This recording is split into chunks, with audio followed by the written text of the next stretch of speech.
नमस्कार. देश टॉक्स या आपल्या पॉडकास्टच्या सिरीजमध्ये मी योगेश गायकवाड आपल्या सगळ्यांचं स्वागत करतो. देश टॉक ही पॉडकास्टची जी सिरीज आहे याच्यामध्ये आपण देशी लोकांचे एक्सपिरियन्सेस ऐकतो. देशाच्या प्रगतीमध्ये कॉन्ट्रीब्यूट करतील अशा लोकांना या ठिकाणी आमंत्रित करतो, त्यांच्याशी गप्पा मारतो. सो देशातल्या लोकांसाठी देशाच्या चांगल्यासाठी असा चालवलेला हे एक पॉडकास्टची सिरीज आहे. सो आज आपल्या स्टुडिओमध्ये देश टॉक मध्ये सहभागी होण्याकरता आपला एक मित्र आलेला आहे, ज्याची ओळख तुम्हाला करून द्यायची झाली तर माणसांपेक्षा जंगलामध्ये रमणारा असा हा एक माणूस आहे, ज्याला घरी राहण्यापेक्षा म्हणजे घरी छान मऊ गादीवरती मच्छरदाणी लावून एसी लावून झोपण्यापेक्षा जंगलामध्ये रातकिड्यांचा आवाज ऐकत, वाऱ्यांची सुळसुळ, पानांची सुळसुळ ऐकत झोपायला त्याला जास्त मजा येते, असा हा एक माणूस आहे. म्हटलं तर तो एक जंगली माणूस आहे चांगल्या अर्थाने, ज्याला जंगल आवडतं, ज्याला जंगल समजतं, ज्याला जंगलात राहायला आवडतं. त्याच्याबद्दल लोक असं म्हणतात की जंगल बघावं तर याच्याबरोबर बघावं. लहान मुलांपासून आजी आजोबांपर्यंत सगळ्यांना जंगलात फिरायला त्याच्याबरोबर छान वाटतं. असा म्हटलं तर वाईल्ड लाईफ टूर ऑपरेटर, म्हटलं तर वाईल्ड लाईफ एन्थुझियास्ट किंवा वाईल्ड इज लाईफ अशी फिलॉसॉफी घेऊन जगणारा असा एक हा माणूस आहे.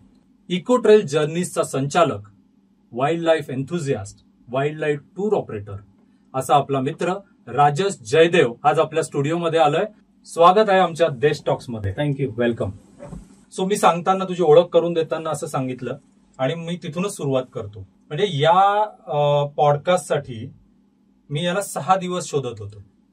6 दिवस या माणसाला मी फोन करत होतो, पण याचा phone out of network area होता आणि त्याच्या घरच्या मंडळींना विचारलं, त्यांनी सांगितलं नाही, तो माणसांमध्ये जंगलात गेलेला आहे. प्रत्येक वेळेला फोन केला तेव्हा राजेश जंगलात होता. का तू माणसांपेक्षा जंगलात का रमतोस?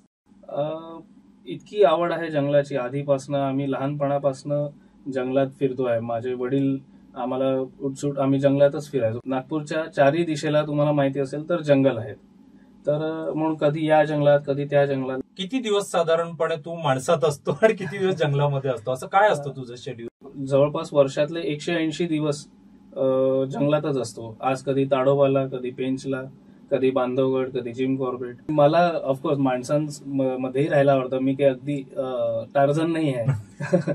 मला आवडतं माणसांमध्ये राहायला. कारण ऍक्च्युली माझा व्यवसायच माणसांच्या भरोशावर आहे. मी लोकांना जागृत करतो की माझ्यासोबत चला जंगल फिरूया, म्हणून मी गप्पा मारतो त्यांच्याशी, जंगलाबद्दल बोलतो, त्यांचं समजून घेतो की ते काय करतात. आणि म्हणून माणसांसोबत बोलणं चालणं मला भयंकर आवडतं. त्यातल्या त्यात जर का आपण जंगलात असेल तर अजूनच चांगली गोष्ट आहे ना. आपल्याला जंगलात चांगल्या लोकांसोबत फिरायला मिळतं आहे आणि त्यांना चांगल्या गोष्टी आपल्याला दाखवता येत आहे. ती गंमत मला खूप आवडतं, म्हणजे ती गंमत वाटते मला, म्हणून मी जंगलात जास्ती रमतो. मी पर्यटक म्हणून जेव्हा जातो तेव्हा travel agent, travel operator, tour manager हे साधारणपणे माहिती असतं. वाईल्ड लाईफ टुरिझम आहे, त्याच्यामध्ये तू कसं असतं त्याच्याबद्दल थोडंसं सांग. तुझं कामाचं स्वरूप काय असतं? माझं लेटेस्ट आता जे माझं कंपनीचं नाव आहे इको ट्रेल जर्नीज, जशी तू माझी ओळख करून दिलीस. मी ती कंपनी फॉर्म याच्यासाठी केली की लोकांना जंगल फक्त एक बघायचं आहे, मला वाघ बघायचा आहे, इकडे तिकडे फिरायचं आहे, तर मी जंगल अनुभवायचा जो प्रयत्न करून देतो की जंगल कसं बघावं हे आपल्या टूर्समधनं मी त्यांना शिकवण्याचा प्रयत्न करतो. म्हणून आपण जे टूर्स अरेंज करतो ते सगळे फक्त जंगलासाठी करतो. म्हणजे इको ट्रेल जर्नीज हे नाव जर का कोणी घेतलं तर त्यांना हे लक्षात यायला पाहिजे की हा फक्त जंगलाचं करतो. आणि जंगलामध्ये मग आपण इंडिया आणि आफ्रिकेतले सगळे जंगल करतो. त्याच्यात ताडोबा, कांदा, बांधवगड, जिम कॉर्बेट आणि आफ्रिकेतले मसाई मारा, सेरेंगेटी हे सगळे आपण कव्हर करू शकतो. ओके. सो म्हणजे ज्यांना वन्यजीव, जंगल याच्यामध्ये इंटरेस्ट आहे त्या सगळ्यांना तू वाईल्ड लाईफ दर्शन घडवून आणतो आणि अशा टूर्स अरेंज करणं हे तुझं काम आहे, बरोबर? या सगळ्याची सुरुवात राजस कशी झाली? म्हणजे तुला आवड होती का आणि ती आवड प्रोफेशनशी तू कशी जोडली, त्या प्रवासाबद्दल? जसं मी मागे बोललो आपण की लहानपणापासून आम्ही फिरत आलोय जंगलामध्ये. आणि मी जेव्हा एकटा फिरायचो की कधी आज मला असं वाटलं 2-4 दिवस वेळ आहे मला आठवड्यातनं, तर मी पेंचला चाललो जायचो, नागपूरच्या अगदी जवळ आहे. मग कधी ताडोबाला जायचो. तर एकटं जाताना मग कधी कोणी मित्र विचारायचं की राजस मी येऊ का तुझ्यासोबत. म्हटलं चल ना. मग असे करता करता 4-5 मित्र आम्ही फिरायला जायचो. मग ओळखीचे रिलेटिव्ह मला विचारायला लागले की राजस तू आमचं हे करून देशील का. तर आता मी इतक्या जंगलांमध्ये फिरल्यामुळे काय झालं, आता माझे सगळ्या जंगलांमध्ये ओळखीचे झाले आहेत. सगळे रिसॉर्ट्स ओळखीचे आहेत, सगळे गेटचे गाईड जवळपास पुष्कळशे ओळखीचे आहेत. तर मी नाही जरी गेलो त्यांच्यासोबत तरी मी त्यांना छान बुकिंग करून देऊ शकतो आणि जे बेस्ट गेट्स अवेलेबल असतील त्याच्यात आपण त्यांचं बुकिंग करून देतो. मित्रांना मदत करता करता मग पुष्कळ लोक विचारायला लागले. मग माझा दुसरा जो बिझनेस आहे SS हाऊस, जे मी नागपूरला सांभाळतो, माझं सर्व्हिस अपार्टमेंट आहे, त्याच्याहून जास्ती फोन मला जंगलासाठी यायला लागले. तर मी विचार केला की आपण यार जंगलाचंच काहीतरी करू ना, आपल्याला तसंही आवडतं आणि सध्या तर ठीक आहे, मित्रांना आपण काही त्याच्यातनं पैसे कमवत नव्हतो, पण विचार आला की पैसे कमवणं काही वाईट तर नाहीये, तर बघूया. म्हणून मग आपण एक इको ट्रेल जर्नीज हा खूप विचार करून मी नाव ठरवलं आणि मग म्हटलं याला कंपनीचा एक फॉर्म देऊ. काय विचार केला होता इको ट्रेल जर्नीज या नावाच्या मागे? इको ट्रेल जर्नीज ऍक्च्युली कसं आहे ना, लोकांना असं वाटतं इको म्हणजे स्वस्त आहे का, इकॉनॉमिक आहे का, पण ते ऍक्च्युली त्याचं नाही, ते एन्व्हायरमेंट शी निगडीत आहे. एक टूर ऑपरेटर म्हणून माझा हाच उद्देश होता की लोकांना जंगलाच्या जवळ आणि नेचरच्या जवळ, म्हणून माझे फक्त जंगल सफारी म्हणण्यापेक्षा मी नेचर वॉक सुद्धा अरेंज करतो किंवा फोटोग्राफी टूर्स अरेंज करतो, कॉर्पोरेट ग्रुप अरेंज करतो. तर म्हणून मी आता त्याला एक बिझनेस फॉर्म दिला. आता फक्त मित्रमंडळी नाही, तर आता जे माझ्या इन्क्वायरीज येतात ते माझे मित्रमंडळी होऊन जातात.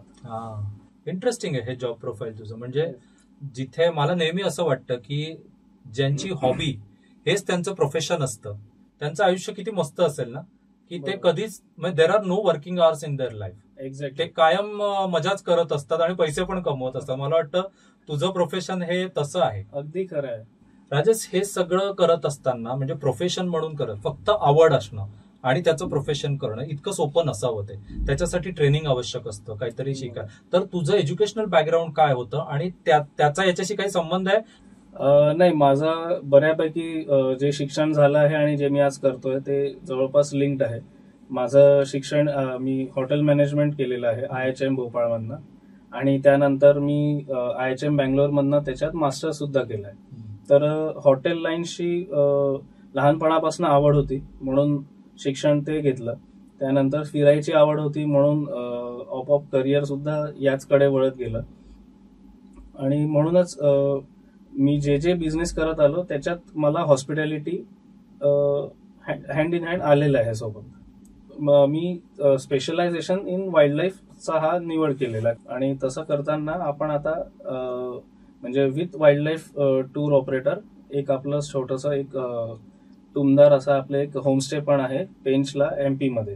त्याचं नाव आपण इको स्टे ठेवलंय आणि म्हणूनच हा एक्सपिरियन्स मी आता होमस्टे साठी सुद्धा देऊ शकतो. तिथे आपली पूर्ण टीम आहे आणि गेटच्या अगदी जवळ असल्यामुळे, तुरिया गेट जे पेंचचं कोर गेट आहे, मेन गेट आहे, त्याच्या अगदी जवळ असल्यामुळे आपण तिकडनं पेंच आणि कान्हाचं सुद्धा खूप छान आपण एक पॅकेज तिकडे करून देत असतो. तर तिथे एक आपला पेंचला तर आपला पर्सनल टच आहे. हे फार इंटरेस्टिंग प्रोफेशन आहे, मलाच मजा येते. म्हणजे हे फक्त ट्रॅव्हल टूर त्याची बॅकग्राऊंड आपण जाणून घेतली, पण मला तुला असं विचारायचंय की तुझा नक्की आवडता प्राणी कोणता आहे? टू बी व्हेरी फ्रँक, मला सुद्धा वाघ भयंकर आवडतो. फक्त कसं आहे बघा, आपण लहानपणापासून ऐकत आलो आहे की वाघ हा जंगलाचा राजा आहे. पिरॅमिड जो आपण आहे त्याच्यात अपेक्स फूड चेन मधला सगळ्यात अपेक्स जो प्रिडेटर आहे तो वाघ आहे. तर ते तर लहानपणापासून एक फॅन्टसी असतेच आपल्याला की अरे वाघोबा आहे. आपण लहान मुलांना सुद्धा म्हणतोय वाघोबा आहे तो. तर ती एक फॅन्टसी तर होतीच, पण जेव्हा मी सतत जायला लागलो आणि त्याला बघायला लागलो आणि त्याच्याबद्दल शिकायला लागलो, वाघाबद्दल ऐकायला लागलो, जे गाईड्स असतात आपले किंवा नॅचरलिस्ट असतात त्यांच्याकडनं आपल्याला कळायला लागलं की नाही, वाघ फक्त म्हणजे असं वाघ दिसला म्हणजे हे भारी झालं असं नाही. त्याच्या मागे ना तो का त्याच्यावरती आहे ते जेव्हा तुम्हाला समजतं तेव्हा अजून खरी मजा येते. आता एक वाघ आहे, त्याचं नाव आपल्याला नाही माहिती, पण ब्रह्मपुरी म्हणजे ताडोबातलाच एक वाघ, तो ओरिसाला दिसला आणि त्याची नोंद ताडोबाला शेवटची होती 2021 मध्ये आणि तो 2023ला आपल्याला ओरिसाच्या जंगलात आढळतो. एवढा लांब त्यांनी प्रवास केलेला आहे 1.5 वर्षाच्या स्पॅन मध्ये. तर तुम्ही विचार करा की त्याला वरती राहण्यासाठी त्याला काय काय करावं लागतं. आता आज त्यांनी इकडे ताडोबाला जन्म घेतलाय, याचा अर्थ हा नाही जसं आता आपण आपल्या घरी जन्म घेतलाय तर बापाची आपल्याला संपत्ती मिळून गेली, तसं त्यांच्या ह्याच्यात नसतं. त्याला मिळवावं लागतं, त्याला ते मिळवावं लागतं, त्याला भांडावं लागतं प्रत्येक गोष्टीसाठी आणि त्याला त्याचं अस्तित्व सिद्ध करावं लागतं. तर म्हणून हा जो त्याचा प्रवास होता याच्यावरनं आपल्याला कळतं की तो किती अडॅप्टिव्ह आहे. जर का त्याला इथे त्याची टेरिटरी, एक वाघ म्हणजे कसं आहे मी सांगतो, एक सॉलिटरी अॅनिमल आहे. त्याला थोडं एक्सप्लेन कर. सॉलिटरी इन द सेन्स त्याला एकट्यात राहायला आवडतं. जसं लायन आहे, लायन सुद्धा आपण म्हणतो किंग आहे, पण तो कसं प्राईड मध्ये असतो. पण वाघ जरा वेगळा आहे, वाघाला एकट्यात राहायला आवडतं. त्याला जेव्हा मेटिंग करायचं असेल तेव्हा तो फिमेलच्या आसपास राहील, त्याच्या एरियात राहील, पण नाही तेव्हा तो आपला एकटा असतो. आणि ते त्याला त्याचा जो एक टेरिटरी आहे ती कायम ठेवण्यासाठी त्याला दिवस रात्र झटावं लागतं. आणि त्याची टेरिटरी एक जवळपास 50 ते 70 स्क्वेअर किलोमीटरची सुद्धा असू शकते. तर ती टेरिटरी मिळण्यासाठी आता जसं एक मी तुम्हाला एक्झाम्पल सांगितलं की 2000 किलोमीटरच्या जवळपास तो त्यांनी ट्रॅव्हल केलाय. तर तुम्ही विचार करा, ताडोबातल्या वाघाने पहिले तो इकडे महाराष्ट्रातल्या बाहेर थोडासा पडला असेल, झारखंडमध्ये गेला असेल, तिथे त्यांनी ट्राय केलं, तिथे त्याला नाही मिळाली टेरिटरी, त्यांनी अजून पुढे ट्राय केलं आणि असं करता करता करता करता तो 1.5 वर्षामध्ये आज त्याला तिथे थोडस हे मिळालं. ओरिसात गेल्यावर त्याला त्याची जागा मिळाली. तो तिथे सेटल झालाय, तिथे आता सेटल झालेला आहे. सध्या तरी त्याच्यावर तिकडच्या फॉरेस्ट डिपार्टमेंटची चांगली नजर आहे, तिथे कॅमेरा ट्रॅप्स लावण्यात आले आहेत. तर त्यांचं चांगलं मॉनिटरिंग चालू आहे आणि या याच्यामध्ये 4 स्टेट्स मधनं तो फिरत गेला आहे. तर मला एक कौतुक करावं असं वाटतं फॉरेस्ट डिपार्टमेंटचं की ते सुद्धा इतके झटतात या एका प्राण्याला वाचवण्यासाठी की तुम्ही बघा ही पूर्ण चेन आहे आणि त्याला कॉलर नव्हती, त्या वाघाला कॉलर नव्हती. मी आपल्या दर्शकांमधल्या छोट्या मुलांना हे सांगतो की वाघ एखादा इथून तिथपर्यंत कसा जातो हे मला असं वाटलं होतं की त्याला कॉलर लावतात, कॉलरला त्याचा ट्रान्समीटर असतो, त्याच्यातनं सिग्नल होतो आणि तो सॅटेलाइटला तो कॅच होतो आणि त्याचं मॉनिटरिंग केलं जातं आणि मग तो ताडोबामधला वाघ चालत चालत गेला, तो ओरिसापर्यंत गेला आणि तिथे सेटल झाला. सो मला असं वाटलं होतं की याला पण मॉनिटर केलं नाही, पण मग अदरवाईज कॉलर नसताना त्याला कसा मॉनिटर केलं. तीच तर फॉरेस्ट डिपार्टमेंटची मेहनत आहे त्याच्या मागे की त्यांचं जेव्हा आता ताडोबातनं एक वाघ कमी झाला आहे तर ते आजूबाजूचे जी फॉरेस्ट डिपार्टमेंट्स आहेत त्यांना सुद्धा सुचवण्यात येतं की आपल्या या एरियातला हा मोठा वाघ आहे, त्याच्याबद्दल ही माहिती सध्या तरी हा दिसत नाहीये, तर एक नजर असू ठेवा. त्यानंतर झारखंडचा फॉरेस्ट डिपार्टमेंट असेल किंवा ओरिसाचं जे फॉरेस्ट डिपार्टमेंट असेल, तर असं त्यांना करत करत जेव्हा कळतं की हा वाघ इथपर्यंत पोहोचलेला आहे आणि पुष्कळदा काय होतं कॅटल किल होतात. आता वाघ 1.5 वर्ष प्रवास करतोय, याचा अर्थ हा तर नाही की तो नुसतं प्रवासच करतोय, तो काही वेळ कुठेतरी थांबतो. आता जंगल जरी नसेल तरी तिथे गावं असतात, मग तिथे कॅटल्स असतात, तर ते कॅटल किलमुळे पहिले गावकऱ्यांना कळतं की हा वाघ इथे येऊन गेला आहे, ते फॉरेस्ट डिपार्टमेंटशी संपर्क साधतात आणि मग त्यांना सुद्धा कळतं की हा नाही इथे वाघ आला आहे, मग ते तसे मेजर्स घेतात. त्यांना कॅटल किलचं त्यांना भरपाई मिळते गावकऱ्यांना, म्हणून ते अजून तत्पर असतात की नाही आता आपल्याला कळलं आहे की आपल्याला सुद्धा पैसे मिळतात आहे, तर ते वाघाला मारत नाही. नाही तर आधी पूर्वी काळी असं व्हायचं की नुकसान झालं आहे तर विष देण्यात यायचं किंवा. तर आता ही लोकांना सुद्धा जागृती आलेली आहे की वाघाला वाचवायला पाहिजे. तर याच्या मागे एक म्हणजे खूप हा पॉझिटिव्ह एक ही न्यूज आहे की एका वाघाने 2000 किलोमीटर, मी मुद्दामून सांगतोय की खूप मोठी गोष्ट आहे, बाय रोड हा 650 किलोमीटरचा रस्ता असेल आपल्यासाठी, पण त्या वाघांनी त्याच्या तिथे पोहोचण्यासाठी जवळपास 2000 किलोमीटरचा प्रवास केलेला आहे. तर याच्या मागे फॉरेस्ट डिपार्टमेंटचं खूप मोठं यश आहे, कारण त्यांनी तसं एन्व्हायरमेंट त्याच्यासाठी क्रिएट केलेलं आहे आपण त्याला एक वाईल्ड लाईफ कॉरिडॉर म्हणतो किंवा टायगर कॉरिडॉर म्हणतो. ओके. की या जंगलापासून त्या जंगलापर्यंत पोहोचायला कुठे ना कुठे एक ग्रीन पॅच असेलच किंवा एक ब्राऊन पॅच असेल. Green patch in the sense पूर्ण फॉरेस्ट कव्हर आणि ब्राऊन पॅच म्हणजे गाव आहेत छोटी मोठी आदिवासींची म्हणा किंवा अशी. तर तिकडनं तो ट्रॅव्हल करत करत तिथपर्यंत पोहोचला. ही फार महत्वाची गोष्ट आहे, कारण असं आहे की मध्ये आपण सगळ्यांनी ऐकलं असेल समृद्धी महामार्ग महाराष्ट्रामध्ये जेव्हा तयार झाला तेव्हा मी असं ऐकलंय की काही ठिकाणी जिथे जंगल आहे तर तिथे त्यांनी त्या महामार्गाच्या खालून प्राण्यांना इकडून तिकडे जाण्यासाठीची मुद्दाम कॉरिडॉर किंवा जागा किंवा तुम्ही म्हणताय तसं तो ग्रीन कॉरिडॉर जो आहे तो तिथे ठेवल्याचं मी ऐकलं होतं. मला तेव्हा लक्षात आलं नाही, पण आता थँक्स टू राजस की तुझ्या या बोलण्यातनं माझ्या लक्षात येतंय की अशा जागा असणं किंवा असा हिरवा पॅच असणं, जंगल असणं हे किती महत्वाचं आहे. मला राजस मगाशी बोलताना तू एका वाघाचं नाव घेतलं. बरोबर. तर वाघांना अशी नावं असतात का? आणि माझा त्याच्याही पुढचा प्रश्न असा आहे, यांचं बारसं कोण करतं, यांना नावं कोण ठेवतं? तर त्याच्याबद्दल काहीतरी सांगा मला. गंमत अशी आहे की आजकाल वाघांचं बारसं हे फोटोग्राफर करायला लागले. एक जर का आता एखाद्या एरियात आपल्याला वाघ दिसतोय, आता समजा आपण पेंचच्या जंगलात फिरतोय आणि एक एरियाचं नाव आहे पाटदेव. तर पाटदेव, हा, तर त्या पाटदेवच्या एरियामध्ये जेव्हा तुम्हाला त्या भागामध्ये एक टायग्रेस दिसते आहे, ती आज दिसली उद्या पण दिसते आणि ती अशी करता करता एक आठवडाभर महिनाभर तिथेच त्या एरिया आसपासच्या एरियात दिसते. तर मग पूर्वी काय व्हायचं, जर का तिला ओळखायचं असेल तर ती त्या पाटदेवच्या एरियातली नाही करे टायगर, असं करता करता तिचं नाव पाटदेव पडतं. अच्छा, एरियावर. हा एक जनरल गाईड आणि जे ड्रायव्हर्स आहे हा जनरल एक जुना रूल आहे. बरं. की त्या एरियाच्या नावाने तिला ओळखल्या जाईल. जशी आता पाटदेव झाली, मग एक बाघीन नाला म्हणून आहे. बाघीन नाला, असं बाघीन नाला नावाचा एक एरिया आहे, एक नाला आहे. ओके. तिथे वाघ नेहमी पाणी प्यायला येतच असेल, वाघीण येत असेल म्हणून तो बाघीन नाला. हा, ओके. तर तसंच करता करता आता एक दुसरी खूण म्हणजे आपण आता जर का आपण एक टायगर बघतोय, सतत तो टायगर दिसतोय, त्याचे खूप सारे फोटोज होतात. तर आपण फोटोग्राफर इतके आजकाल छान छान फोटोज काढतात. मग त्याच्यावरनं आपल्याला दिसतं की अरे हिच्या या गालावर काही आहे का किंवा कपाळावर काही आहे का, वाघाच्या अंगावरची खूण. असं काय उदाहरण? आता एक उदाहरण म्हणजे खूपच क्लास आणि अगदी मला खूप आवडतं आणि त्याच्या खूप मोठे फॅन्स आहेत त्याचे, तो म्हणजे मुन्ना आहे. मुन्ना टायगर हा कान्हातला खूप मोठा आणि ह्यूज मेल आणि खूप बोल्ड. सुरुवातीच्या काळी तो थोडासा शाय राहायचा, पण त्याला हळूहळू सवय झाली जिप्सींची, गाड्यांची, तर तो इतकी छान पोज द्यायला लागला. आणि त्याचं युनिकनेस म्हणजे, मी आता नाव घेतल्या घेतल्या पुष्कळशे प्रेक्षक ओळखून घेतलं असेल, तर तुम्हाला दिसेल त्याच्या कपाळावर CAT. आता एक ही कॅट फॅमिली आहे टायगर, आणि त्याच्या कपाळावर कॅट PM असं लिहून आहे.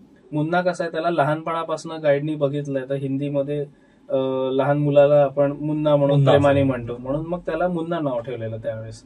पण तो मुन्ना नंतर खूप चांगला मोठा टायगर झाला, मुन्ना भाई बन गया. दुसरं एक वाघ म्हणजे रणथंबोरची सगळ्यात फेमस टायग्रेस वाघीण आहे ती, तिचं नाव आहे मछली. हा, वाघिणीचं नाव मछली. वाघिणीचं नाव मछली कारण ना तिच्या डाव्या गालावर म्हणजे डाव्या साईडच्या चेहऱ्यावर असा मासोळी सारखा शेप आहे. आणि ती कुठूनही बघितलं आणि तिचा हा भाग आपण बघितला तर तो मासोळी सारखा दिसतो, म्हणून तिचं नाव मछली ठेवलं. आणि तिची एक खास बात म्हणजे ती one of the most photographed tigress म्हणून ओळखल्या जाते.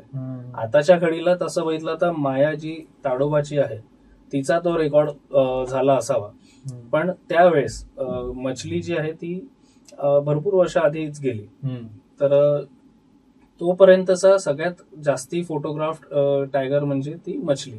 पण जनरली आणि as per rules actually forest department जे आहे ना ते NTCA चे गाईडलाईन्स फॉलो करून त्यांची नावं ठेवतात. NTCA is national tiger conservation authority.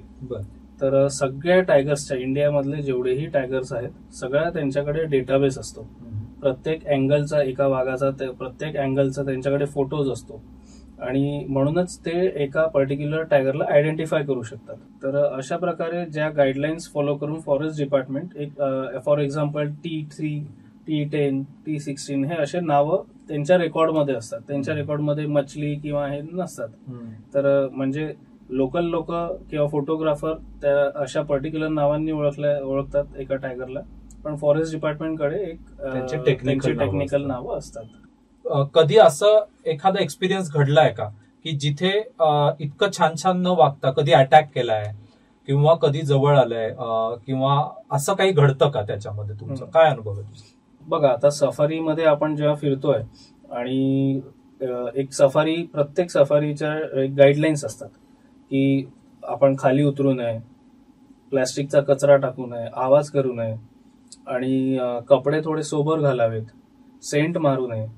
कारण कसं, या प्रत्येक गोष्टी आपल्या नाकापेक्षा प्राण्यांचं नाक स्ट्रॉंग असतं. त्यांना भरपूर दूरपासून तो वास यायला लागतो. त्याच्याने त्यांना एक डिस्कम्फर्ट होतो. म्हणून आपण ती खबरदारी घ्यायला पाहिजे. आणि असं फिरताना जे गाईडलाईन्स आहेत ते आपण जर का फॉलो केले तर काही प्रॉब्लेम नाही. पण चुकून शेवटी वाईल्ड आहेत ते अॅनिमल्स सगळे, ते काही डोमेस्टिकेटेड अॅनिमल्स नाही आहेत, त्यांना काही प्रशिक्षण नसतं. तर आपण त्यांच्या टेरिटरीमध्ये जर का जास्ती इंटरफिरन्स केला, जास्ती जवळ गेलो, तर ते कधी कधी आपल्यावर. पण ते तुम्हाला असं सायन्स दाखवतात की बॉस अपनी औकात में रहना, असं दाखवतात? ते तुमच्या तोंडावर इन युअर फेस ते दाखवतील की बॉस दूर राहा. एक आता जसा एक माझा एक एक्सपिरियन्स आहे. ताडोबातील एका गेटमधनं मी फिरत होतो आणि एका जागी टायगर्स बसली होती तिकडे. तर आम्ही असं एक राऊंड मारला आणि ती वॉटर होलच्या तिथे बसली होती. अंधार होता थोडा. तर आम्ही गाडी अशी युटर्न घेतली. माझ्या ड्रायव्हरला ती दिसली नाही, माझ्या गाईडला पण नाही दिसली, आणि मला ती दिसली होती. पण मी विचार करतो की आता थांबेल, आणि तो काही थांबला नाही. म्हणून मी लगेच थोडासा आवाजात जोरात ओरडलो की अरे टायगर आहे इथे. मग त्यांनी कचकन ब्रेक दाबला. तर त्या ब्रेकच्या आवाजामुळे ती टायग्रेस थोडीशी डिस्टर्ब झाली. आणि नेमकी ती टायग्रेस जी होती ती इतकी युज टू नव्हती त्या एरियामध्ये, ती नवीन आली होती आणि ती स्वतः थोडी यंग होती. तर ती यंग टायग्रेस एकदम थोडीशी डिस्टर्ब झाली. ती उठली आणि तिने एक आमच्याकडे बघून एक स्टान्स दिला. तेव्हाच आम्हाला कळलं की बॉस आता आपण थोडंसं डिस्टन्स द्यायला हवं. आम्ही लगेच हळूहळू गाडी पुढे नेली आणि तिला तिची एक कम्फर्टेबल स्पेस दिली. त्याच्यानंतर ती परत पाण्यात येऊन बसली आणि आम्ही छान फोटोज काढले. तिला जेव्हा हा कॉन्फिडन्स आला की नाही, हे आपल्या जवळ नाही येणार किंवा हे आपल्याला काही धोकादायक नाहीये, तेव्हा तिने आम्हाला छान पोज दिले. म्हणजे आणि तिचे टायगरचं एक खासियत अशी की ते कुठेही कसेही बसले असतील आणि तुम्ही त्यांचं छायाचित्र काढाल तर ते छानच येईल. हो. तर म्हणून आम्ही मनसोक्त तिचे फोटोज काढले आणि मग आम्ही निघालो तिथे. म्हणजे आता तो वाघ किंवा ती वाघीण किंवा कुठलाही जंगली प्राणी हा कम्फर्टेबल आहे की आता आपण थोडं मागं हटायला पाहिजे, त्याला एक थोडंसं कम्फर्टेबल नाहीये, हे तुम्हाला म्हणजे वाईल्ड लाईफ टूर ऑपरेटर्स म्हणून तुला किंवा तुझ्या बरोबर असणारे जिप्सीचे ड्रायव्हर्स असतील किंवा गाईड्स असतील, तुम्हा लोकांना हे कशावरनं कळतं की एक अनुभव असेल पण साधारणपणे समजायला? कारण मला तू हा किस्सा सांगितला, जर मला तर मी यार विचार करेन की मग असं जर होत असेल तर जावं की नाही जावं. तर तुम्हा लोकांना कळतं का की आता आपण थोडं मागं व्हायला पाहिजे? अगदी. कसं ऍक्च्युली कसं आहे, प्रत्येक गाईडचं एक इंडक्शन होत असतं. त्यांना जे डिपार्टमेंट आहेत त्यांचे लोक आणि जे नॅचरलिस्ट आहेत हे सगळे ट्रेनिंग देतात आणि एक टायगर बिहेवियर समजवलं जातं. ते समजवताना आणि आपला एक्सपिरियन्स असतो की आपण इतक्या सफारी केल्या आहेत, तर तेव्हा आपल्याला कळून येतं की नाही एवढं डिस्टन्स ठेवलं जरी नाही की डिस्टन्स हे इन मीटर्स असेल आहे. आता अगदीच नाईलाजाने ती समोर बसली असेल आहे आणि तुमची गाडी बाजूला असेल आहे, तर ते डिस्टन्स तुम्ही लगेच काही वाढवू नाही शकत. पण मग त्यावेळेस आपण कसं राहावं, शांत राहावं, आय कॉन्टॅक्ट कमी ठेवावा आणि हालचाल कमी करावी, हे सगळे आपल्या गोष्टी आम्ही आधीच ब्रीफ करत असतो गेस्टला की आपण अशा ठिकाणी चाललोय की जिथे आता आवाज नाही करायला पाहिजे. आता वाघ समोर बसतोय आणि इकडे आपण चिप्स खातोय, हे असले प्रकार आपण अवॉइड करायला पाहिजे. तर एक एन्व्हायरमेंट आपण असं ठेवलं की आपल्याला काहीतरी शिकायचं आहे आणि इकडनं काहीतरी घेऊन जायचं आहे, तर मग आपण हे गाईडलाईन्स जर का फॉलो केले तर एक उत्तम सफारीचा अनुभव आपल्याला घेता येईल. तर ह्या ज्या गाईडलाईन्स आहेत हे आम्ही आधीच बुक करतानाच आम्ही हळूहळू त्यांना हे सगळं सांगत जातो आणि त्यामुळे ते गेस्ट सुद्धा तयार होतात त्या हिशोबाने. जंगल आवडेल असंच त्यांना आपण आधीपासून ब्रीफ करत जातो आणि शेवटच्या दिवशीपर्यंत ते सुद्धा एक वाईल्ड लाईफ एन्थुझियास्ट असे आपल्याकडे टीम तयार होत जाते. सो त्याच्यामध्ये काहींना माहिती नसतं, बरोबर. त्यामुळे जसं आम्ही इतर ठिकाणी साईट सीइंगला जातो तसंच जंगलात पण येतो. बरोबर. अज्ञान हा त्या मागचा मोठा भाग असतो. बरोबर. सो अशा प्रकारे आपल्या क्लायंट्सला किंवा पर्यटकांना एज्युकेट करण्याचं काम पण राजस आणि त्याच्या टीमचे लोक करत असतात. सो मला असं वाटतं की फार महत्वाचे मुद्दे आहेत. सेंटचा जो आहे परफ्यूम किंवा हे मारण्याचा आपण थोडा इलॉबरेट करून सांगतो. प्राण्यांना दृष्टीपेक्षा त्यांच्या घ्राणेंद्रियावर म्हणजे वासावरती ते लोक जास्त करतात. हो. आणि त्यांच्या वातावरणाच्या म्हणजे जंगलातले येणारे वास त्यांच्या ओळखीचे असतात. बरोबर. एखादा दुसरा वास जर आला तर ते त्याच्याने डिस्टर्ब होतात आणि तो दूरवरनं आपल्या परफ्यूमचा वास त्यांना जाऊ शकतो, डिओड्रंटचा वास जाऊ शकतो. बरोबर. आणि ते डिस्टर्ब होऊ नये याची खबरदारी आपण इतक्या बारीक याच्यावर घ्यायला पाहिजे असं मला समजलंय. बरोबर आहे ना? अगदी खरं आहे, बिलकुल. त्यांचे स्मेलिंग कॅपॅसिटी इतकी स्ट्रॉंग असते की त्यांना भरपूर दूरपासून तो वास यायला लागतो, कारण they are comfortable with their environmental scent. पण जेव्हा तुम्ही बाहेरून काही म्हणजे आता आपण बाहेरून चाललोय जंगलाच्या आतमध्ये आणि तेव्हा आपल्याला जेव्हा असा वेगळा आपण डिओड्रंट मारून जातो तर आपल्याला एक जो आपला पर्टिक्युलर वास आहे तो त्यांच्यासाठी नवीन आहे आणि तो डिस्टर्बिंग असतो. अजून एक गंमत सांगावीशी वाटते टायगर बिहेवियर बद्दल की एक फ्लेमेन्स रिस्पॉन्स म्हणून म्हणतात. तर त्याच्यामध्ये टायगर ना आपली जीभ बाहेर काढतो आणि एक एन्व्हायरमेंटचा पूर्ण वास घेतो. तर तो इतका फनी फेस आहे की लोकांना वाटतं अरे हे टायगर हसतोय की काय. तर त्याच्यामध्ये जेव्हा तो जीभ बाहेर काढतो तेव्हा तो पूर्ण एन्व्हायरमेंटची त्याला एक डेटा आपण जो म्हणतो ना तो त्याच्याकडे. येस. तर ते टायगर आपलं मधून हे करत असतो की त्याचा एन्व्हायरमेंटच्या जवळपास हे कसले वास आहेत. आणि दुसरी गोष्ट म्हणजे एखादी टायग्रेस मेटिंगसाठी आहे का हे टायगरला त्याच्या वासावरनं कळतं. मग दुसऱ्या टायगरची टेरिटरी आपण इन्व्हेड करतो आहे का, कारण टायगरची जी एक खासियत आहे किंवा त्यांची जी एक सवय आहे टेरिटरी मार्क करायची ती तुला माहितीच असेल की ते स्प्रे करून मार्क करतात. तर आता येस एक्झॅक्टली. तर आता जसं एका मेल टायगरची टेरिटरी आहे 70 किलोमीटर स्क्वेअर, तो पूर्ण एक पेरिफेरल राऊंड घेतो काही दिवसांमध्ये आणि ती टेरिटरी त्याची मार्क करतो. आणि त्या टेरिटरीमध्ये दुसऱ्या वाघाला इन्व्हेड करायचं असेल तर हे त्याला कळतं की इथे हा टायगर आहे आणि मी त्याची टेरिटरी इन्व्हेड करतोय. एवढी त्यांची स्ट्रॉंग स्मेलिंग कॅपॅसिटी असते. म्हणून या गोष्टी आपण पाळायला हव्या आणि जे गाईडलाईन्स आहेत ते आपण जर का तसेच फॉलो केल्या तर जंगल आपण मिनिमम डिस्टर्बन्सनी मॅक्सिमम एन्जॉय करता येतं.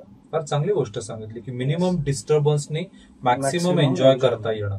आणि हे मिनिमम आणि मॅक्सिमम काय आहे हे सामान्य टुरिस्ट म्हणून आम्हाला समजत नाही. पण मग अशाच वेळेला मला वाटतं की यांच्यासारखे वाईल्ड लाईफ एन्थुझियास्ट किंवा त्याच्यातले जाणकार आणि अशी माणसं जेव्हा ट्रॅव्हल टुरिझम मध्ये येतात, वाईल्ड लाईफ टुरिझम जेव्हा ही माणसं यांच्या माध्यमातून आपण करतो तेव्हा हा फरक मिटून आपल्याला छान एन्जॉय करता येत असं. पण राजस, आतापर्यंत आपण वाघाबद्दल बोललो आणि ऑब्व्हियसली वाघ म्हणजे जंगल म्हटलं की वाघच डोळ्यासमोर येतो. पण वाघ म्हणजेच जंगल का? वाईल्ड लाईफ टुरिझम म्हणजे फक्त वाघ का? वाघा व्यतिरिक्त जंगलात काय असतं एन्जॉय करण्यासारखं किंवा जंगलात काय बघण्यासारखं असतं? पुष्कळदा बोलताना तू नेहमी हे म्हणाला, सॉरी तुला असं म्हणायला मला थोडंसं हे वाटतंय, पण जंगल बघू हे म्हणणं बरोबर नाही. का बरं? जेव्हा आपण जंगल बघू म्हणतो म्हणजे याचा अर्थ आपण नुसतं फिरायला जातोय, जसं एखादी साईट सीइंग करतोय, हा हे मी बघितलं होतं, हा इकडे पहाड आहे, इथे हे आहे, तसं नाही. जंगल जर का तुम्ही अनुभवाल तर तुम्हाला खरी गंमत कळेल आणि जर का तुम्ही जंगल अनुभवाल तर हा प्रश्न सुद्धा येणार नाही.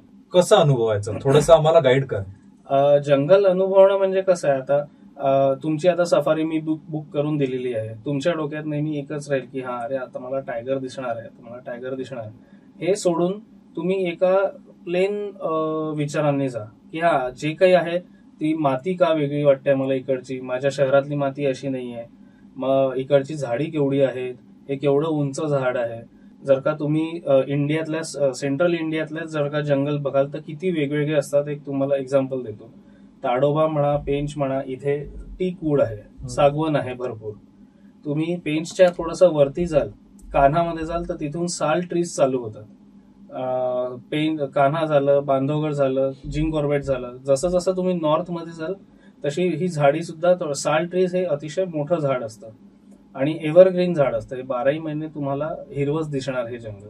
तर ही जी खरी गंमत आहे ना, की झाडांपासनं, मातीपासनं आणि बाकी जे इतर प्राणी आहेत, रानगवे झाले, रानडुकरं झाली, रानकुत्रे झाले, म्हणजे त्याला आपण हे म्हणतो वाईल्ड डॉग्स म्हणतो. इतके 300-400 प्रकारचे एका जंगलामध्ये कमीत कमी बर्ड्सचे स्पीशीज असतात. ते जर का तुम्ही बघायला गेले, टकाचोर आहेत, पॅराडाईज फ्लाय कॅचर आहे, इतका सुंदर पक्षी आहे तो. म्हणजे तुम्ही जर का म्हणाल की माझा फेवरेट पक्षी कुठला आहे, तर माझा तर पॅराडाईज फ्लाय कॅचर आहे. आणि त्याचं छायाचित्र टिपणं हे तेवढंच अवघड. इतका वळवळ्या आहे तो आणि इतका स्विफ्ट आहे तो की त्याचा फोटो घेणं खूप कठीण असतं. खूप एक्सपिरियन्स फोटोग्राफरच त्याचे खूप छान फोटोज काढू शकतात.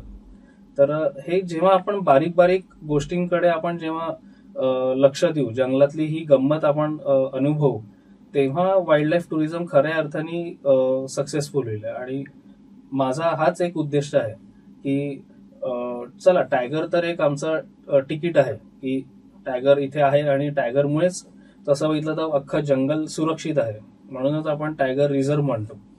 तर पण ही आपल्याला देवाने दिलेली एवढी मोठी संपत्ती आहे, ही जपण्यासाठी आणि ही अनुभवण्यासाठी छोट्या छोट्या गोष्टी सुद्धा आपण असं जर का निरखून बघितल्या तर अजून गंमत आणि अजून मजा येते.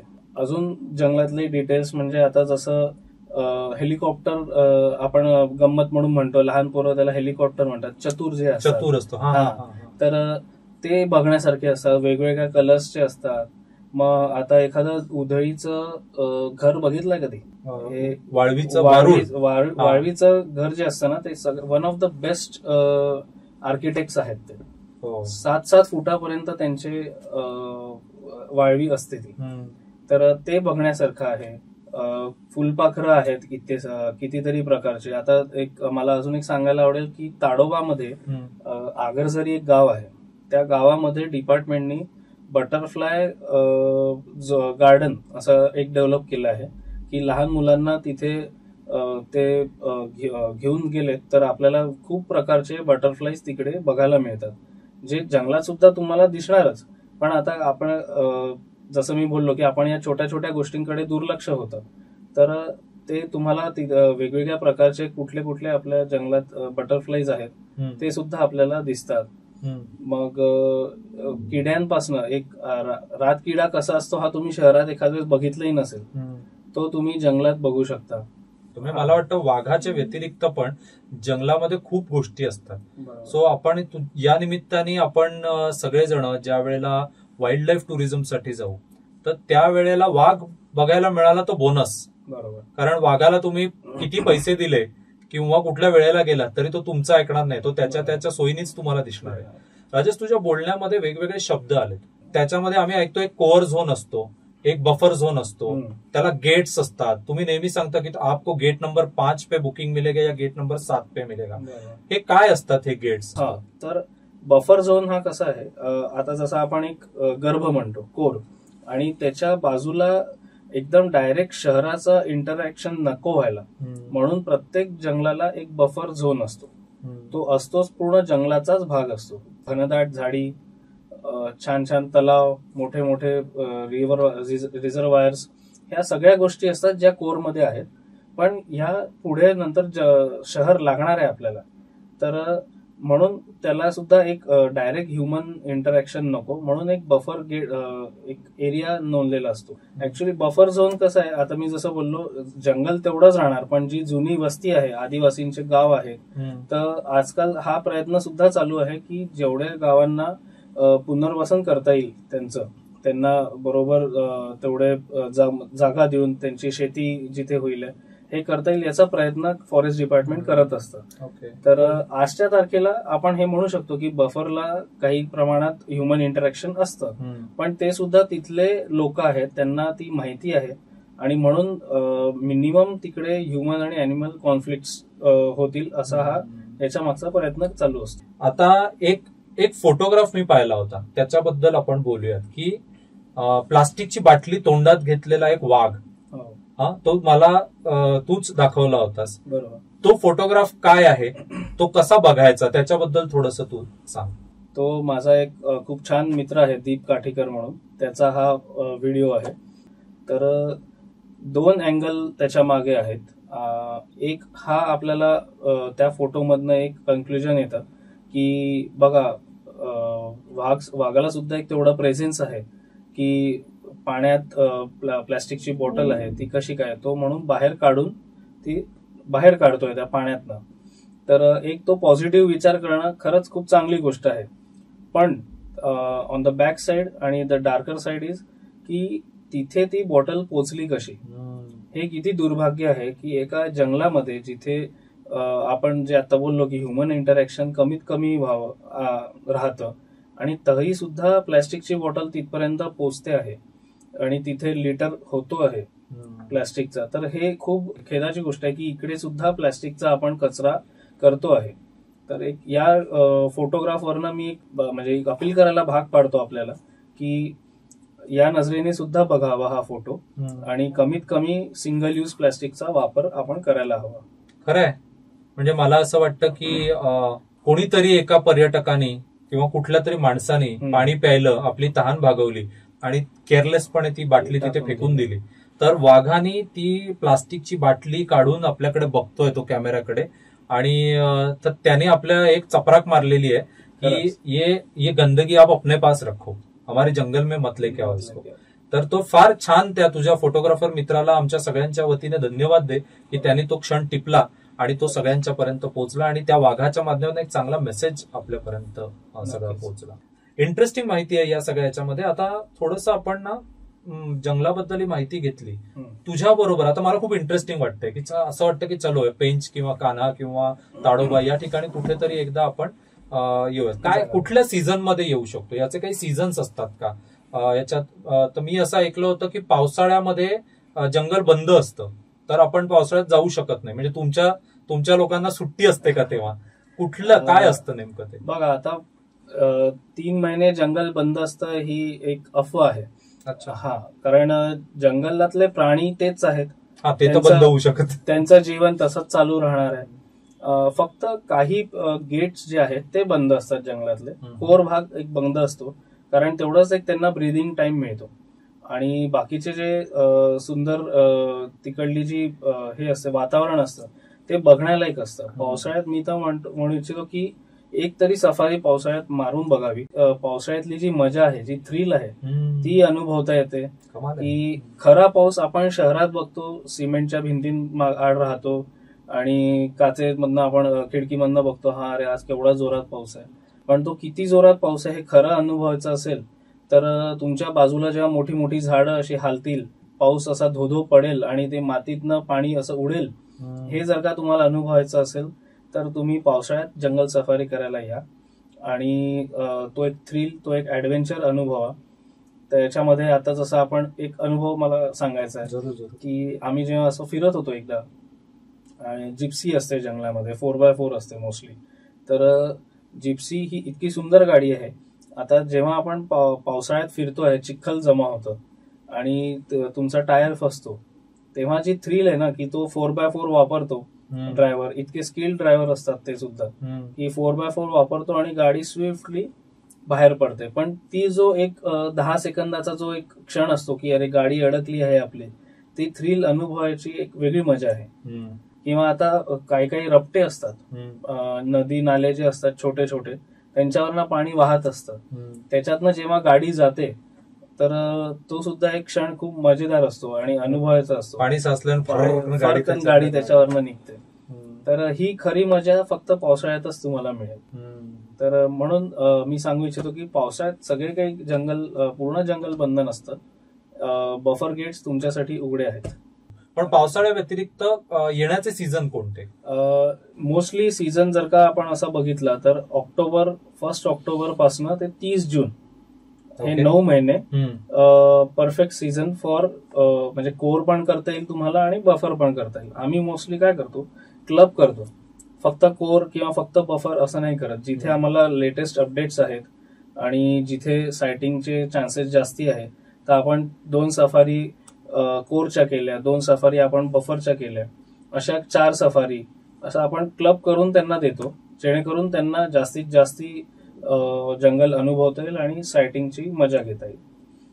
तर ओके, म्हणजे ऑक्टोबरला सुरू होतो साधारण सीझन, बरोबर. म्हणजे दिवाळीच्या सुट्ट्यांमध्ये येऊ शकतो. एक्झॅक्टली बरोबर. आणि जूनला संपतो, म्हणजे मे उन्हाळ्याच्या सुट्ट्यांमध्ये पण आपण येऊ शकतो.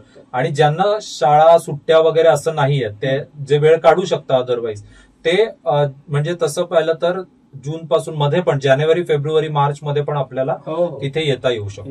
म्हणजे पावसाळ्याचे 3 महिने कोर एरिया सोडला तर राऊंड दी इयर आपण वाईल्ड लाईफ टुरिझमसाठी जाऊ शकतो. फक्त एकच मी अजून ऍड ऑन करू इच्छितो की जंगल बुकिंग करायचं असेल तर तुम्हाला वेल इन ऍडव्हान्स आजकाल प्लॅन करावं लागतं. किती ऍडव्हान्स? कमीत कमी 3 महिने. ओके. 3 महिने तुम्हाला याच्यासाठी ऍडव्हान्स मध्ये प्लॅन करावं लागतं, कारण मग त्यावेळेस ना मॅक्सिमम गेट्स आपल्याला बुक करता येतात. आता जसं आपल्याला माहिती आहे की तुरिया गेटवरनं छान सायटिंग चालू आहे, मग खुर्सापार गेटवरनं चांगली सायटिंग चालू आहे, तर ते अवेलेबल राहण्याचे चान्सेस मिनिमम 3 महिने ऍडव्हान्स मध्ये असतात. कसं होतं त्याचं बुकिंग? म्हणजे बुकिंग ऑनलाईनच होतं आणि जितके बुकिंग्स अलॉटमेंट आहेत, जेवढे सीट्स जिप्सीज अलॉटमेंट आहेत, त्याच्यानंतर त्याच्यावरती आपण बुक नाही करू शकत. आजकाल सगळे बुकिंग्स ऑनलाईन झालेले आहेत आणि म्हणून तुम्हाला खूप लवकर प्लॅन करावं लागतं. आणि म्हणून आम्ही आधीपासून गाईड करतो आणि आग्रह करतो की तुम्ही जास्तीत जास्त वेळ ठेवा.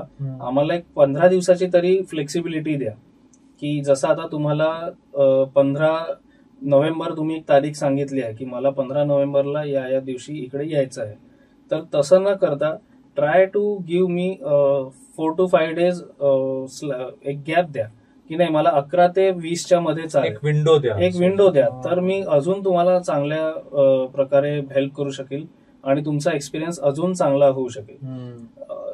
वीकेंडला सुट्टी असते, मान्य आहे, पण मी हे नेहमी माझ्या ग्राहकांना सांगतो, माझ्या कस्टमर्सला सांगतो की वीकेंड सोडून या, मग अजून खरी मजा दिसेल. थोड्या गाड्या अपेक्षित आहे कमी राहतील, तर तुम्हाला जंगल सुद्धा शांतपणे आणि आपल्या इच्छेनुसार आपण फिरू शकतो. आवाज कलकल बाकी लोकांची कमी राहते. तर मी थोडासा ऑफ ट्रॅक चालतो, मी लोकांच्या फ्लो मध्ये नसतो. माझं म्हणजे कस्टमर्सला थोडासा आग्रह असतो की तुम्ही थोड्या सुट्ट्या काढा आणि मग जंगल फिरायला या. थँक्यू, तू इन्फॉर्मेशन शेअर केली. त्यामुळे थोडंसं प्रेक्षकांना आणि त्यांच्यामधले जे कोणी जाणारे असतील त्यांनी हा विचार करून प्लॅनिंग करावं, म्हणजे जंगल चांगल्या प्रकारे अनुभवता येईल. ग्रेट. पुढच्या प्रश्नाकडे येतो मी आता. हे फार छान इंटरेस्टिंग होतंय. वय म्हणून किंवा जे सिनियर सिटीजन्स आहेत आपले, यांना म्हणजे यांना तुम्ही जंगल दाखवू शकता का त्यांनी नाही बघायचं, म्हणजे काय? नाही, माझी खरंच मनापासून अशी इच्छा आहे की आजी आजोबा किंवा फिजिकली चॅलेंज सुद्धा जे काही लोक आहेत, ज्यांना इच्छा तर आहे फिरायची, पण मी कसं करू ते थोडेसे घाबरतात, संकोच होतो की माझ्याने होईल का, ते मी जाता येईल का मला, तर त्यांना माझा असा आग्रह आहे की तुम्ही एकदा कॉन्टॅक्ट करा आणि आपण त्यांना खूप चांगल्या प्रकारे फिरवू शकतो. आणि त्यांची सोय आपण right from their food preferences, म्हणजे त्यांना काय आवडतं नाही आवडत त्यांच्या हिशोबाने आपण कस्टमाइज करून देतो. मग जर का जिप्सीमध्ये बसताना त्यांना अडचण होत आहे तर आपले जे सहकारी आहेत ते त्यांना मदत करतात, स्टूल ठेवतील आणि त्यांना बसवतील. ही सगळी काळजी आम्ही घेतो. राजेश, हे सगळं करत असताना तू एकटा आहेस का? ऑब्व्हियसली नसणार, तुझी टीम असणार आहे, प्रत्येक ठिकाणी तुझ्या संपर्कातली माणसं असणार आहेत, घरातली माणसं असणार आहेत. तर काय सांगशील या सगळ्या याच्यामध्ये? अजून घरातनं सपोर्ट कसा असतो, कोण कोण इन्व्हॉल्ड असतं, तुम्ही कसं ऑपरेट करता? फर्स्ट ऑफ ऑल माझी बायको, ती सुद्धा जंगल प्रेमी आहे किंवा जंगल वेडी आहे, म्हणूनच ऍक्च्युली आमचं जुळलं. आणि तिचा एक खूप सपोर्ट आहे. माझा इंस्टाग्राम हँडल म्हणा किंवा बुकिंग्स, ज्या सफारीच्या बुकिंग्स असतात त्या ती करते. एक शेड्यूल बनवायचं असेल ते सुद्धा मला करून देते. आणि पुष्कळदा ती माझ्या सोबतच असते, म्हणजे ती आज इथे आपल्यासोबत नाहीये पॉडकास्टला, ती मागे तिचं इकोट्रेलचं काम चालू आहे, तर हे सगळं तिच्याचमुळे होऊ शकतं. बाकी मग घरच्यांचा सपोर्ट तर आहेच. आता घरी पोरगा गायब असतो म्हणून शिव्या तर खातोच, पण तरी त्यांचा एक सपोर्ट आहे आणि त्यांचा आशीर्वाद आहे, म्हणूनच मी हे सगळं करू शकतो. इंस्टाग्राम हँडलवरती एक फोटो मी बघितला आणि तिथून मला असं वाटलं की यार हा माणूस काहीतरी इंटरेस्टिंग आहे, याच्याशी आपण गप्पा मारल्या पाहिजे आणि देश टॉकच्या आपल्या या दर्शकांपर्यंत ते पोहोचवलं पाहिजे. तो फोटोही आम्ही तुम्हाला दाखवतो. एक फोटो आहे जंगलातला, त्याच्यामध्ये एक जिप्सी आहे. त्या जिप्सीवरती एक तरुण मुलगा आणि एक मुलगी उभे आहेत आणि रिंग एक्सचेंज करतायत. म्हणजे त्यांची एंगेजमेंट, रिंगिंग सेरेमनी जे आहे ते तिथे होतोय. म्हणजे असा हा चांगल्या अर्थाने जंगली माणूस, यांनी मी त्याच्यात बघितलं म्हणून कळलं की तुमची एंगेजमेंट तुम्ही जंगलात केली होती. काय तो किस्सा सगळा पूर्ण छान एक्सप्लेन करा. ऍक्च्युली माझी लग्न ठरायच्या आधीपासनं एक स्वप्न होतं की मला काहीतरी वेगळं करायचं आहे.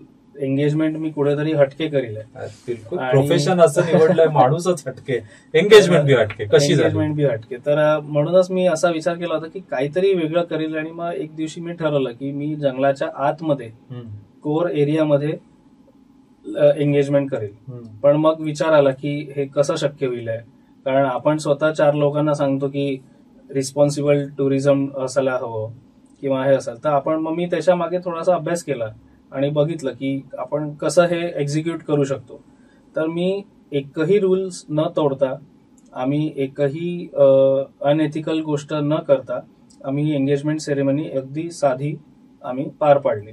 आम्ही 10 गाड्या बुक केल्या होत्या, 60 लोकांना आम्ही घेऊन गेलो आणि माझ्या 3 आज्या होत्या आणि सगळ्यांनी, म्हणजे लहान माझ्या पुतण्यांपासनं तर आज्यांपर्यंत सगळ्यांनी प्रत्येक गाईडलाईन आम्ही फॉलो केली. जसे की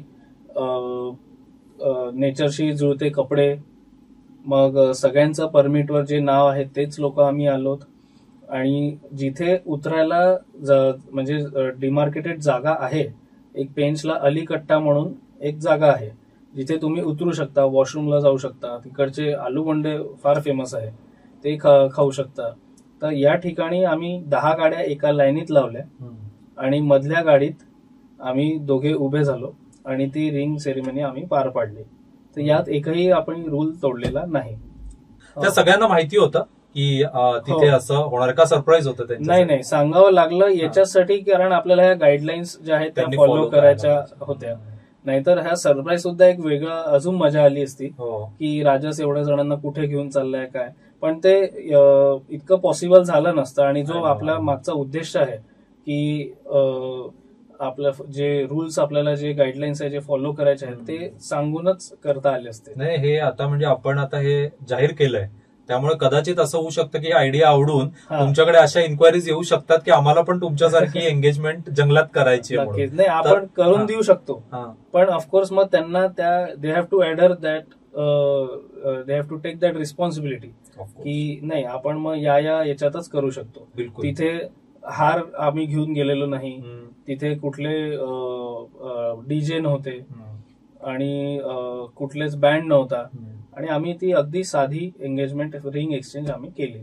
मुलाकडचे इकडनं आले, मुलीकडचे इकडनं आले आणि मधल्या जिप्सीवरती त्या दोघांनी छान रिंग एक्सचेंज केली. आयुष्यभर एकत्र राहण्याच्या निसर्गाच्या साक्षीने आणि प्राण्यांच्या आशीर्वादाने केलं. आणि नंतर तुमचं तिथलं जे ते होमस्टे किंवा रिसॉर्ट आहे तिथे जाऊन मग जेवणावळी झाल्या.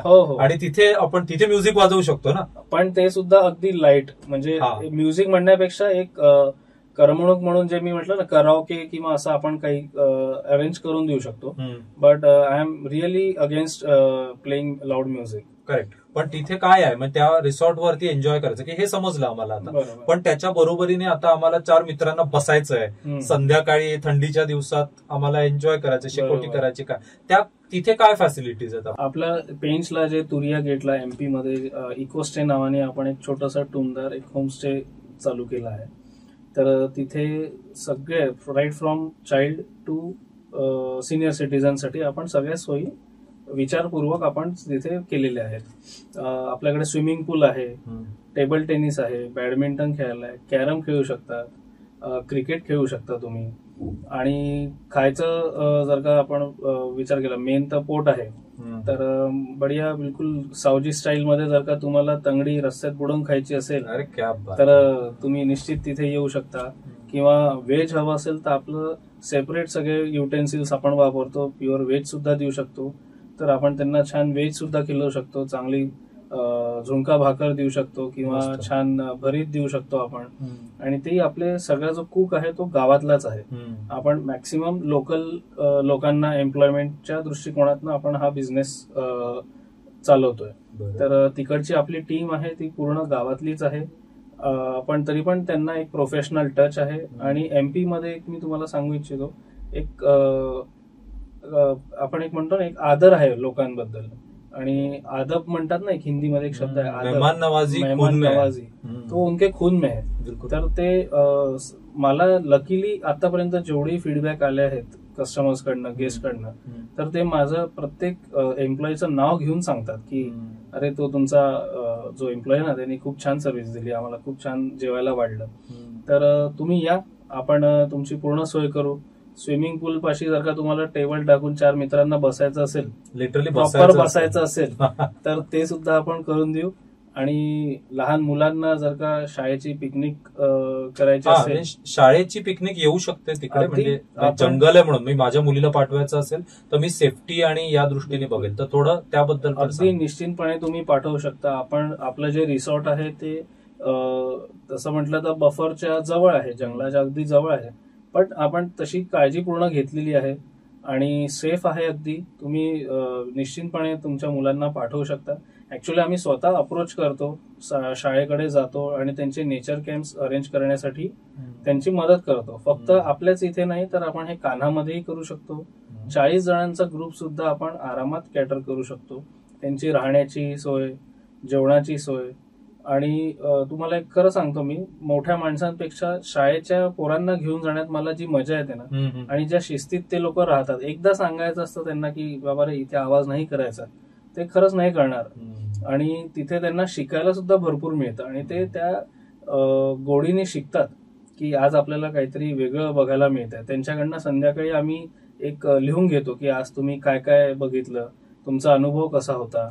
ते सगळं आपल्याला ते खूप छानपणे सांगतात. तर तुमच्या म्हणजे आम्ही तर स्वतः टायअप केलेच आहेत काही काही शाळांची. आणि वेगळा सुद्धा असा तुमचा कुठला स्विमिंग पूलचा, म्हणजे जसा एक घरातल्या बेटाळ्यांचा ग्रुप असेल लहान मुलांचा, त्यांना सुद्धा आपण पाठवू शकता.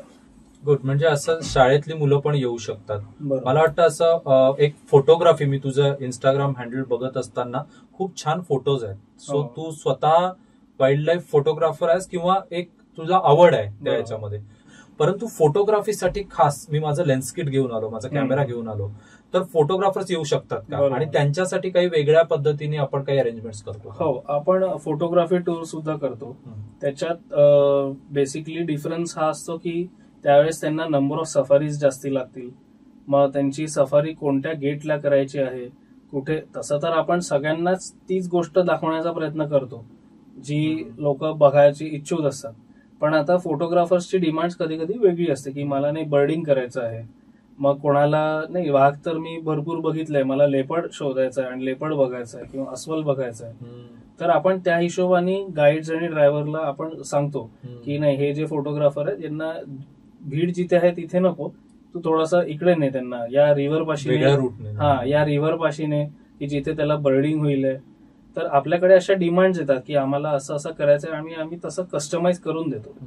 आणि शाळेचं सुद्धा आपण जसं बोलत होतो, तर त्यांना सुद्धा आपण एक चांगला डिस्काउंट करून त्यांच्यासाठी एक एज्युकेशनल कम एक वाईल्ड लाईफ असं आपण एक छान पॅकेज बनवून देऊ शकतो. इंटरेस्टिंग. म्हणजे वेगवेगळ्या आपल्या ग्रुप प्रमाणे आपण त्याचं कस्टमाइज करून देतो. इंटरेस्टिंग आहे, कारण मला असं वाटतं की या पद्धतीनेच लहान मुलांना सुद्धा किंवा फोटोग्राफर्सला सुद्धा जंगलाच्या जवळ नेण्याचा, आणि तू मगाशी खूप छान सांगितलंस की जंगल कमीत कमी डिस्टर्ब करून जास्तीत जास्त आनंद घ्यायचा. मी म्हणतो जंगल अजिबात डिस्टर्ब न करून, पण ते तसं होणं थोडं कठीण आहे. पण मला बरेच प्रयत्न मी ऐकलेत, आणि तुमच्यासारखे लोक जेव्हा, प्रोफेशनल लोक जेव्हा जंगलाची काळजी घेतात, तर आता पेट्रोल जिप्सीचा आवाज कमी करतात. सो डिझेल व्हेकल्स न वापरता पेट्रोल, आणि आता बॅटरी व्हेकल्स जशा डेव्हलप होत आहेत तशा सफारीमध्ये त्या पण येत आहेत हळूहळू, की जेणेकरून त्यांचा आवाज होत नाही. त्याच्याने प्राणी डिस्टर्ब होत नाही, फ्युएल एमिशन होत नाही. तर ती काळजी डिपार्टमेंट सुद्धा त्यांच्या परीने घेतच आहे आणि तीच काळजी आपण सुद्धा as a wild life enthusiast म्हणा किंवा एक नेचर लव्हर म्हणून आपण सुद्धा आपल्याकडनं जी काही एक काळजी घेता येईल ती घ्यायला हवी. सो प्रोफेशनल अप्रोचने व्यवसाय करत असतानाच निसर्ग जपण्यासाठी जे काही माणूस म्हणून प्रयत्न करायला पाहिजे त्याही दृष्टीने तू त्याच्यासाठी बघतो. आणि मला वाटतं की एक नेचर लव्हर जेव्हा त्याचं पॅशन, त्याची हॉबी हे जेव्हा प्रोफेशन मध्ये कन्वर्ट करतो त्यावेळेला हे सगळं विन विन सिच्युएशन मध्ये येत असावं.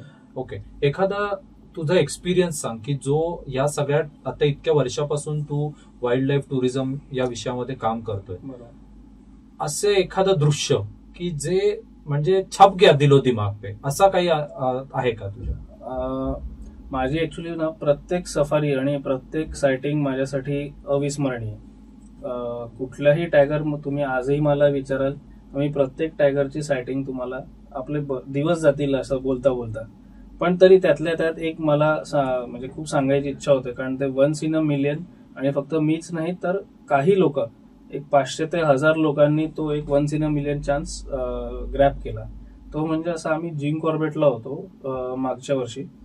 तर तिथे सफारी करताना आम्हाला एक अनुभव असा आला की एक हे हत्ती मेलेला आहे आणि त्याच्यावर वाघ फीड करतं, म्हणजे हत्तीला वाघ खाताना हे आम्ही आमच्या डोळ्यांनी बघितलेलं आहे. आणि तिथे असलेले जुने गाईड म्हणा किंवा ड्रायव्हर्स किंवा तिकडचे फॉरेस्ट गार्ड, केअरटेकर्स, हे सगळ्यांसाठी हे एक अविस्मरणीय आणि एक पहिल्यांदाच दिसणारं असं एक दृश्य होतं. तर म्हणून हे मला म्हणजे मरणाच्या क्षणापर्यंत ही सायटिंग तर मला नक्कीच लक्षात राहील. हत्ती सहसा आपण असा मेलेला कधी बघितलाय ना, 100 वर्ष कमीत कमी जगणारा तो प्राणी आहे आणि तो मेला आहे, दुर्दैवाने तो मेला आहे. पण आता ही सायकल आहे आणि याच्यावर प्रत्येक जंगलातल्या प्रत्येक जनावरांचा हक्क आपोआप निर्माण होतो. बरोबर. तर ती एक सायटिंग जी आहे ती याच्यासाठी म्हणजे अविस्मरणीय आहे. कारण सहसा आपण बघत नाही की हत्ती मेलेला आहे आणि वाघ खातोय. आतमध्ये झालं असेलही कदाचित कधीतरी कुठेतरी, आपण जे बघतोय ते आपण पहिल्यांदा शिकतोय बघतोय, पण आतमध्ये कुठेतरी झालं असेल. पण आपल्या डोळ्यांनी तो अनुभव घेणं हे माझ्यासाठी खरंच खूप मी लकी समजतो स्वतःला. हो, कारण हत्ती वाघाने खाणं हे एक म्हणजे खूपच रेअर आहे तुझ्या. ओके, हे सगळं तुझा प्रवास खूप इंटरेस्टिंग आहे आणि त्यातनं मलाही खूप शिकायला मिळालं. बऱ्याचशा आपल्या देशटॉकच्या प्रेक्षकांना पण नवीन नवीन गोष्टी समजल्या असतील. फायनली तुझं ड्रीम काय या तुझ्या व्यवसायात म्हणा किंवा हे तुझं जे पॅशन आहे याच्यामध्ये तुझं भविष्य काय बघतोस तू? माझं पुढचं एक जे एम आहे की आता जसे इंडियामधले मॅक्सिमम टायगर रिझर्व जे आहेत तिथे आपला एक हक्काचा एक असा सेटअप हवा की जेणेकरून प्रत्येक जो आपला कस्टमर आहे तिथे त्याचा एक पॉइंट ऑफ कॉन्टॅक्ट असा राहील की जिथे त्याला सगळ्या सुविधा उपलब्ध होतील. आजही आपण ते देतोच, पण एक एम आहे माझा की जसं आता आपला पेंचला एक हक्काचा इकोस्टे आहे, तर त्यातल्या त्या सेंट्रल इंडियामध्ये तरी आपलं अजून 2-4 इकोस्टे व्हायला पाहिजे, अजून आपली ब्रांचेस वाढायला हवीत.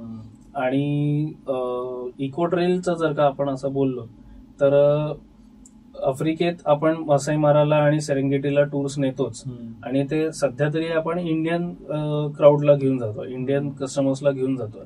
तर माझा असा विचार आहे की हा अजून ग्लोबल आपण व्हायला पाहिजे. आणि एखादा आता तूच विचार कर, जर्मनच्या एका माणसाला मी कॉन्टॅक्ट करून त्याला तिथे सगळी सोय करून देतोय, तर हे मला खूप भारी वाटेल. की युएसचे काही गेस्ट आहेत त्यांनी आपल्याकडे इन्क्वायरी केली की आम्हाला इंडियात तर करायचंच आहे पण तुम्ही मसाई मारा पण करता का, तर आपण तिथे सुद्धा तसा एक होल्ड आणि तशी ग्लोबल आयडेंटिटी आपली व्हावी, हा माझा उद्देश एम आहे. फॅन्टॅस्टिक. त्याचबरोबर माझं एक असा पण एक ड्रीम आहे आणि एक एम आहे की मी लोकांना वाईल्ड लाईफ बद्दल आणि जंगलाबद्दल जागृत तर करतोच आहे, पण त्याचबरोबर मिनिमम एक कॉन्फ्लिक्ट जो आपण आज पेपरमध्ये आपण वाचतो नेहमी की ह्युमन इंटरफेरन्स आणि ह्युमन आणि अॅनिमल कॉन्फ्लिक्ट, तर हा कसा कमी करता येईल डिपार्टमेंटची काही मदत घेऊन आणि डिपार्टमेंट सोबत काही काम करून आणि हे दोघांची जी एक रिजिडनेस आहे किंवा एक एक निर्माण होते आहे, कॉन्फ्लिक्ट निर्माण होतोय, हा कसा कमी करता येईल याच्यात माझं काही योगदान देता आलं as a wild life enthusiast म्हणा किंवा एक कन्झर्वेशनिस्ट म्हणा. एक माझं एक असं एम आहे की हे कमीत कमी होईल आणि आपल्याला अजून छान जंगल अनुभवता येईल. आज आपण जंगल इतकं वाढवू तर शकत नाही, पण जे आहे जंगल ऍटलिस्ट ते तरी छान प्रिझर्व केलं आणि त्याला अजून बढावा दिला आपण याला, तर हे माझं त्याच्यामध्ये लॉंग टर्म माझा एम आहे. तुझ्या या जे ध्येय आहे, एम आहे, याला आमच्या खूप खूप शुभेच्छा. थँक्यू. आणि मी पर्सनली किंवा देशटॉकचे आमचे जे दर्शक आहेत हे सगळेजण तुझ्या या ड्रीम मध्ये आम्ही सहभागी होऊ. मित्रांनो, जर का राजसच्या आणि माझ्या या गप्पा ज्या आहेत या तुम्हाला इंटरेस्टिंग वाटल्या असतील किंवा आम्ही दोघांनी मिळून म्हणजे मी त्याला बोलतं करून आणि त्याने त्याचं ज्ञान भांडार ओपन करून जर तुम्हाला काय एंटरटेन करू शकलो किंवा काही इन्फॉर्म करू शकलो असू, आमचे हे प्रयत्न जर का तुम्हाला योग्य वाटत असतील तर प्लीज जनई एंटरटेनमेंट्सच्या देशटॉक या पॉडकास्टला तुम्ही लाईक करा. या आमच्या गप्पांबद्दल तुम्हाला जर काही म्हणायचं असेल तर प्लीज त्याच्यावरती कमेंट करा. जितक्या जास्तीत जास्त लोकांपर्यंत तुम्हाला हा विषय पोहोचवायचा आहे शेअर करा आणि ते घंटीवालं बटन असतं तेही दाबा, म्हणजे सबस्क्राईब करा, जेणेकरून देशटॉकवरती अजून वेगवेगळ्या विषयातले जे कोणी गप्पा मारायला लोक येणार असतील तर त्यांची माहिती तुमच्यापर्यंत पोहोचेल, आमचे हे प्रयत्न लोकांपर्यंत पोहोचतील आणि असं छान सगळ्यांना छान छान वाटेल असं आपण करूयात.